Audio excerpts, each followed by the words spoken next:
When we do things that we love together, it doesn't really matter where you come from. Today we have an event. Everybody pops up with an idea, each based on his background, tradition, family.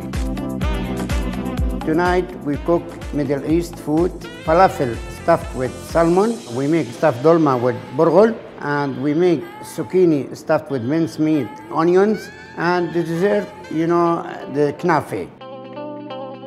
With Chefs for Peace, we are a melting pot of so many flavors and traditions. We don't talk with the politics. We talk only for kitchen. When you go into kitchens, you can see chefs really stressed and nervous 2 hours before the dinner. And when you come into the kitchen, when we are cooking, everybody is really calm. And I think one of the reasons is because we really trust one another and no one will let other one fall. The idea behind our organization, Chefs for Peace, is to show the world that three religions can live together in peace and harmony. We're together for 17 years, since year 2000. We've cooked together in lots of parts of the world. It's both things that I love, cooking and living peacefully with other people.